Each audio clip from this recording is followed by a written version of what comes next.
Hi, and welcome to The Gist. Recently, as I was running errands with my youngest son, he was busy people watching. Out of the blue, he asked me, "Do all these people know who we are, Mum?"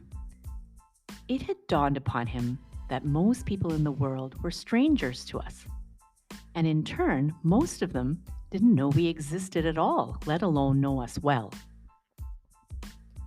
My son quickly went back to happily watching the world go by, but his question stayed with me. It's true that we only know a small number of people in our lifetimes. We know an even smaller number well. In fact, how well do we really know anyone or even ourselves?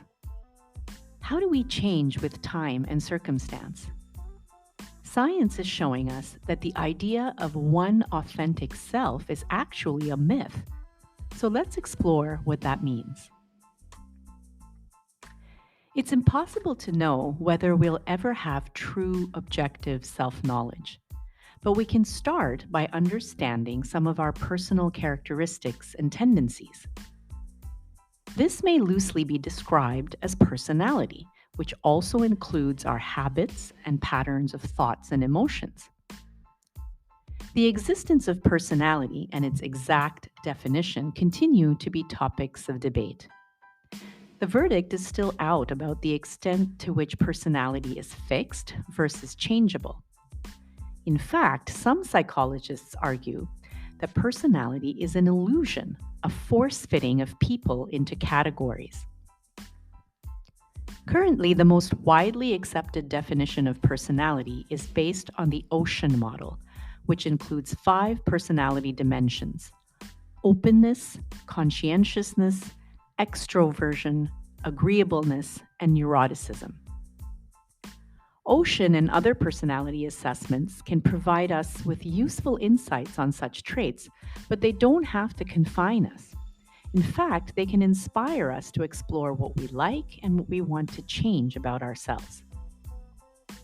Personality provides a useful frame of reference because our behaviors tend to remain fairly consistent over time, but only in stable environments. So we assume that both we and other people will always behave in predictable ways based on the type of people we are. But if the situations in which we find ourselves change significantly or become more dynamic, less predictable, we may all behave in very different and surprising ways.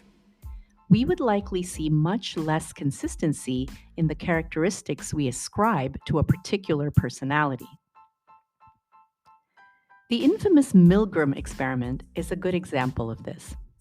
It involved volunteers who were asked to administer progressively larger electric shocks to actors without empathy or restraint. The experiment didn't actually involve any shocks, but the participants thought they were real.